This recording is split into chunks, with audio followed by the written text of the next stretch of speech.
Hello, everyone, and welcome back to my channel. If you're new here, my name is Amy, and I am on a financial freedom journey with my family. I share all about that and more on my channel. And today we're going to be going over my September budget recap.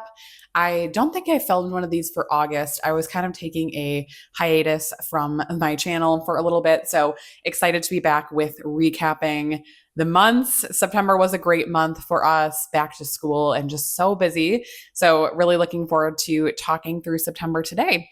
And I would be remiss if I did not mention that today is October 3rd. First and foremost, October 3rd is Mean Girls Day. If you're an OG, older millennial, and we're like a huge fan of Mean Girls, what day is it? October 3rd.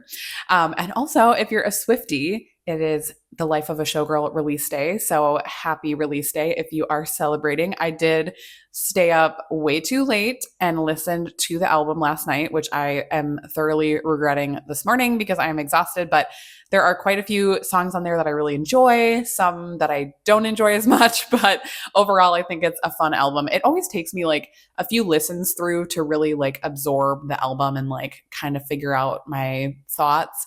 So far I have a lot of favorites though. Really enjoying The Fate of Ophelia and Opalite, and I think Honey is really cute. And Wood is really fun. So yeah, let me know in the comments down below if you like Taylor Swift, if you listen to the album, what are your favorites? I would love to hear about it. And let's go ahead and get started with today's video. So again, we are recapping September. So obviously every single month I come onto my channel with a monthly budget, but the more important thing is actually how we follow that budget. So it's easy to just make a budget every single month and, hope for the best and maybe set it aside and not pay attention to it. But the more important thing is actually what you did spend. So as much as I love filming those budget videos, and they're typically like the more popular videos on my channel are like the budget with me's. These are, in my opinion, the more interesting and important videos because this is like what we actually spent. So again, easy to say that like you have this great budget, but what are you actually doing? And this month, I feel like we did a pretty good job. We did have some overspending, of course. We're not perfect. So let's go ahead and go through that together.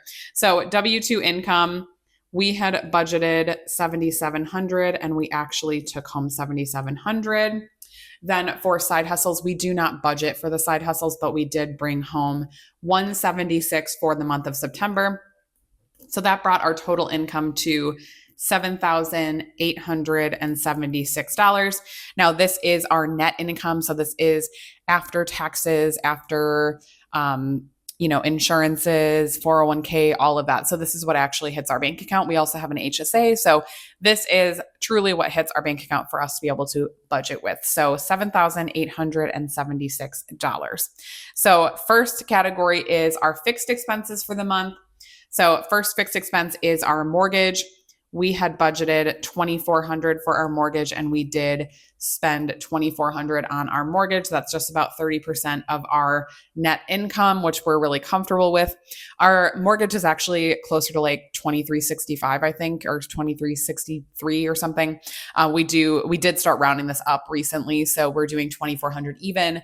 It allows us to pay slightly extra on the mortgage without really making a huge difference in our budget. I really enjoy like the nice rounded number. So we'll be doing that for the foreseeable future. And then our water bill. So we do pay our water bill quarterly. This is a question that I frequently get on my budget videos. So you won't see water bill in every single budget. It's quarterly. So this was our quarterly water for the summer. And I remember saying in my September budget, like that 300 was wishful thinking because in the summer, obviously we're using more water. So I had a feeling that this would be maybe a little bit low, and it was. We ended up at 322. So not too bad, but that was a difference of negative $22.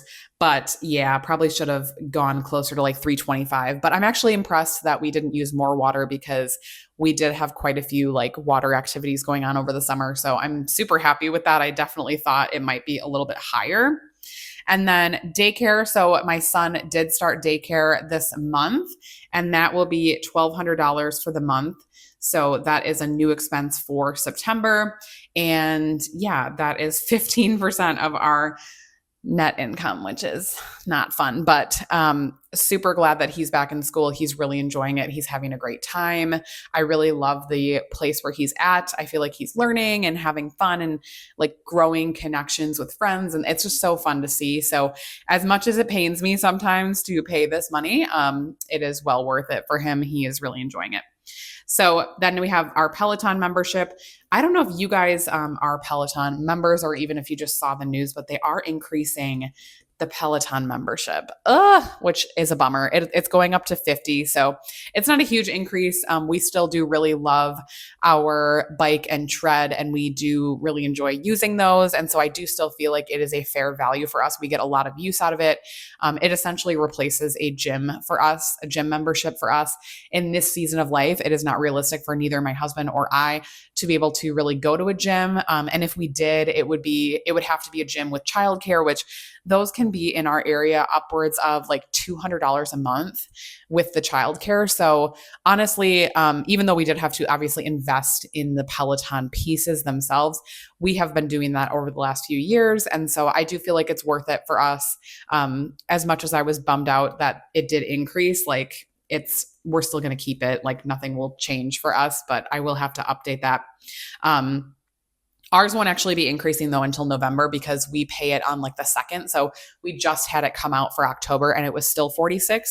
So we won't be impacted for a little bit still.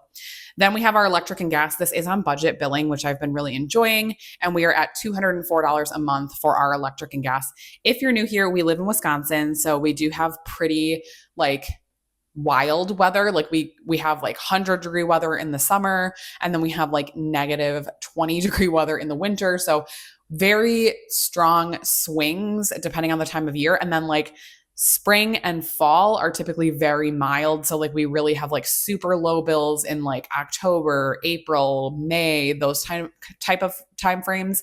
And then in the summer and winter, they're like sky high. So 204 is what our budget billing is now. I feel like that's been pretty consistent and good.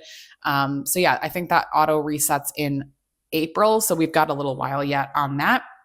Then we have internet. So we obviously have internet. I don't even know what to say about that. We just have internet. That's normal for everybody at this point.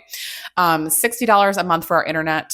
And yeah, that's hopefully not going to go up. Although I do feel like I'm coming to the end of like a promo that I have. So I'm nervous because I'm going to have to call them again. And I hate doing that. It's so annoying to have to call and be like, can you not raise my price? Like, can you just give me like the new customer? Like, where is the loyalty discount on these internet providers? Like, I feel like they're so like scammy. I don't know. I hate it. I hate having to call. And then we have our brokerage. So we do have a $100 contribution automatically that goes to our brokerage account every single month. This is something we started doing probably like a year or two ago. I can't remember. But we really enjoy doing a little bit of investing on the side, and just an easy way for us to kind of grow that account without having like it be like a huge goal for us. Like we don't really have a lot of plans with it.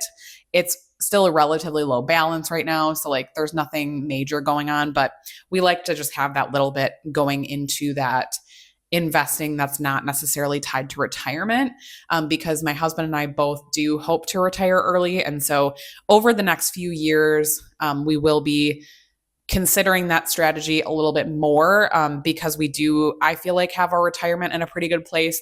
Probably not for a few more years, we'll kind of transition, but at some point I do see us focusing a little bit more on the brokerage as we kind of get closer to early retirement and needing to potentially pull money from there instead of our retirement accounts when we retire before 59, hopefully. I'm like ideally hoping to retire by 55. I'm not sure if that's fully reasonable at this point, but that would be my goal. I would love to retire by 55. I would love for my husband to retire by 55. We are 5 years apart, so he would be retiring before me. But he does have a more like labor intensive job than I do. And so I fully support him retiring previous to me. My job is like a desk job, so it is not like labor intensive. It is emotionally intensive, but not labor intensive. So yes, that was a side note ramble. And then we have our giving. So we do have a recurring donation to St. Jude for $100 a month. We love giving to St. Jude. They are a really important charity to us. They are a children's hospital, if you're not familiar, and they do really incredible things. So we have a reoccurring donation for $100 every single month. We do typically do additional giving throughout the year, here and there. And then we also do usually like our most giving around like the holiday season. So typically I reserve a portion of my bonus to be donated to different causes. And then also any of the money that we don't spend out of our Christmas sinking fund, which I'm pointing to, but you can't see, any money that we don't spend out of our Christmas sinking fund, we always clear that out completely and either donate it or do some sort of like angel tree or yada yada. We normally don't spend all of our Christmas money on gifts themselves. So we do typically have, a few $100s left over in that fund to be able to use for giving. So we really appreciate having that. And I feel like it challenges me too to like find the deals on Christmas gifts and like just because it's fun for me to like see how much money we can have left in that fund to be able to make somebody else's life better and their Christmas better. And it's just fun. So just wanted to note that on the side that we do additional giving outside of that as well sometimes. And then moving into our variable categories, our first variable category is our spending. So my husband and I both get $125. Oh my gosh, now I'm saying 125 and writing 125. We both get $125 per month to spend on whatever we want. We don't track it. We just kind of give that to ourselves to spend on whatever. So like a lot of times, I know I've said this in a million different videos, but like if I'm going to like get lunch at work, I'll use that fund. I don't use like our eating out fund for like my personal eating out. So like if I want to get like a salad at work, I will use my own personal money for that, or like a pedicure or whatever. I mean, it's not a ton of money, so it's not like we're doing like these crazy things, but it's nice to have like a little bit of like just like fun money, just whatever we want to spend it on. Then we have our gas category. So we did actually go over budget, and this is not a category that we typically go over budget by. It was only $4. So like it's so not that serious, but it was interesting to me because we definitely did do more driving in September for sure. We have like a ton of sports events that we've had the last few months. So I definitely understand why it was more. My husband and I have been having to split up with the kids on the weekends. And so we're both driving separately, whereas normally we would try to drive together. But like when our kids have conflicting events, we kind of have to split up. So we've definitely been driving a little bit more. But again, we were so close. Like I don't even really consider that over budget. It's so like negligible, but we are typically like pretty far under budget in that category. So that's interesting. Then we have groceries, which is definitely always one of our most struggle-filled categories. I don't even know what I'm saying. We did go $46 over budget in the groceries, which again, like not ideal, but also it kind of is what it is. I don't feel like we are getting anything that's like super crazy. Now, do we go to Costco and kind of like go crazy a little bit? Yes, like within reason. But I do feel like definitely like if we wanted to, like I do feel like I could cut off like probably $100 to $200 off this pretty easily, to be honest, because we do like, admittedly, there's like convenience foods and things. If we really needed to buckle down, we just don't. So I'm not going to. That's kind of where I'm at right now. I'm just kind of done like caring about the groceries. I know, I'm sorry. That's not very budget friendly of me, but like I want to be able to go to Costco and get what we like and get what we need and get what we want to have for the month and not have to like penny pinch necessarily. And our budget supports that. So it's just the season of life we're in. We have 3 kids. Okay. These kids are eating. Okay. Also, I could control the snacks a little better probably, but they're growing kids. Like, so, they need to eat. So that's the groceries budget. Then we have our fun and kids budget. We did actually go under budget in this category, surprisingly. So we did spend $46 on our fun and kids. I guess my kids didn't have very much fun this month. Just kidding. But we just didn't really spend a lot of money this month on like fun stuff. I feel like September, like back to school, like we really didn't have a lot of time to be doing like fun stuff. Actually, a good chunk of this $46 was actually spent at a concession stand. I normally would probably have put that in eating out, but whatever. It's one of those things where it's like, it could be either to me. So I did actually put some concession stand spending in here. Let's see, what else did we spend money on? My daughter had a fun run at school, so I think this was part of that donation as well. I threw that in here since it was kind of a kid's expense, but I can't remember what else was in here, just kind of random stuff for the kids. But $46, not too bad, not too bad at all. Miscellaneous, $200. We actually spent 137, so we were under budget in our miscellaneous category too, which is not super common. I feel like we usually have like a bunch of stuff that comes up, but this month not as much. Part of this 137 was actually our kids' back to school pictures. They're so expensive. It was like $50 for both of them, and I just get like the digital. I don't get any printed pictures because, let's be honest, I'm like horrible with like printing pictures, having printed pictures. I feel like I'll just lose them, so I always just get like the digital download. But yeah, like $50 of this was literally like their school pictures, which is crazy. I could have taken that out of Fun and Kids or even our kids sinking fund, but I figured we would just cash flow it. I knew we were going to be probably coming in under budget anyway, so I knew we had the room in there. And last variable expense category is dining out, which we did go over budget, but I don't feel like this is that bad. We did go over budget $54. So not ideal, but that's really just like one extra trip to a restaurant or like a fast food place for us. We typically do get fast food, just being completely transparent. We're not like eating out at restaurants. Although I do think the reason we went over budget this month is because we went and got Olive Garden. It was actually my husband and I's 7-year wedding anniversary in September. Literally just a few days ago. It was September 29th. So we did go out and get Olive Garden for our whole family, like our, the five of us, and it was $90. Jeez. So that was like, seriously, if we wouldn't have done that, we would have actually been under budget. So go us. But we did like, my husband and I, so this is like a side tangent. I will make it quick. My husband and I don't have a ton of family around. So it's hard for us to go out on like date nights because we don't have a lot of family. We don't have a large village here. And so we do have to be creative sometimes. And so we didn't really get to traditionally celebrate our anniversary. I'm hoping we will at some point before the end of the year be able to like go on an actual date. But in lieu of that, we did just go get Olive Garden for our family and we had a nice dinner at home. So it would have been definitely more if we actually went out to Olive Garden with the five of us, but we did the pickup like takeout. So it wasn't as expensive, but $90, like that's still crazy. So yeah, we did that instead for our anniversary and that was really nice and it was fun. And we did have leftovers actually for like multiple days. We got like one of their family deals and it was like a lot of food. So we did actually benefit from that for a few days, which was nice. But yeah, that was the way we celebrated our anniversary this year. And that is that. So overall in variable, not too bad. I mean, obviously we were over budget in some areas, but we were also under budget. So I'm considering that a win. Next category section is our sinking funds. So we have 5 sinking funds that we've had for years and years and years. This is really just what works for us. We really enjoy where we have this right now, what we've been doing.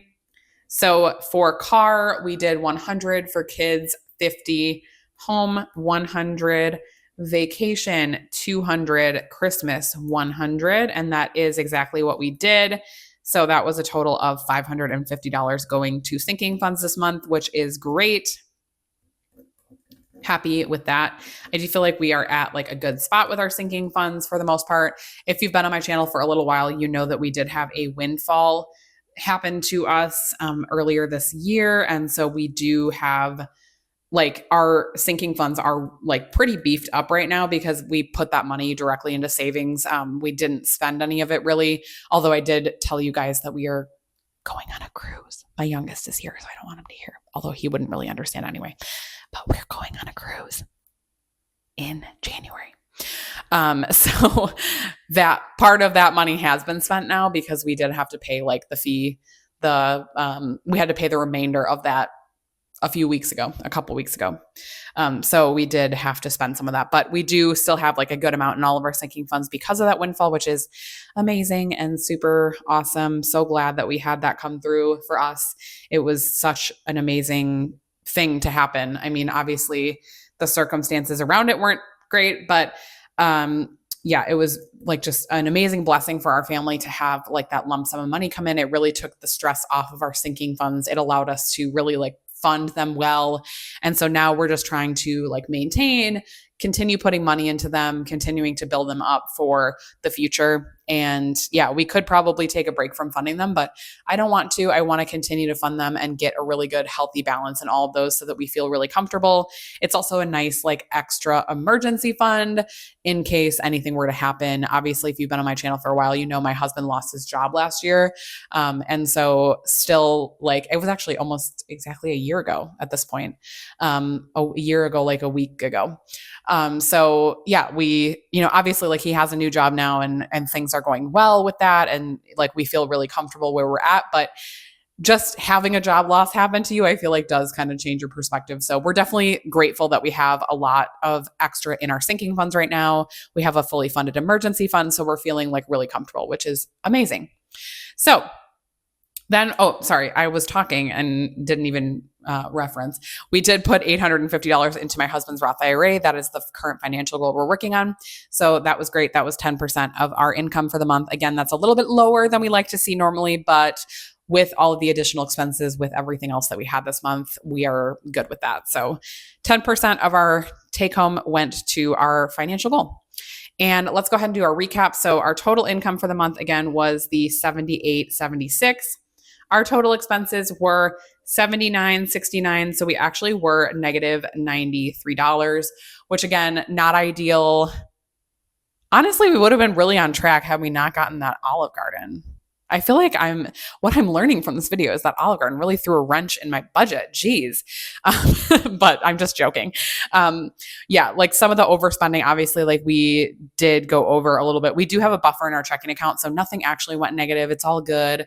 But I do not like to normally take this much out of our buffer in a month. So hopefully next month we can do a little bit of a better job. Completely being honest with you guys, I have not been doing a great job of tracking our spending. I know, I'm sad because this year I was really trying to focus a lot on tracking spending, and I feel like I've not been doing a super good job. I definitely feel like I'm aware throughout the month. Like, I feel like at this point in my budgeting journey, I'm very aware of what our budget is. I know for the most part, like, the things we can and cannot afford to do, but the, like, day-to-day, week-to-week expenses, I'm not, like, sitting down and tracking the way that I would like to. I also, like, we're very busy right now. This is a very busy season of life, and, like, we're doing okay. So I'm also trying to give myself grace, but I'm also, like, kind of disappointed. I don't know. Let me know if you guys can relate in the comments, because I haven't been doing a good job tracking. I can always tell when I'm not doing a good job tracking when my difference is a lot, either positive or negative, because I should have been closer had I been paying more attention. Again, if we had been paying more attention, maybe I wouldn't have gotten the Olive Garden, but also I really liked the Olive Garden, so I'm not mad at the Olive Garden, if that makes sense. Probably not. Okay. I'm going to end this video now. Thank you guys so much for watching. Let me know in the comments down below, how was September for you? Let me know if you are listening to the new album. What is your favorite song? Like, let's just talk in the comments. Okay. Let me know what you're thinking. How is your budget? What's new with you? I would love to chat with you in the comments down below. Thank you guys so much for watching. I'll talk to you in the next one. Bye.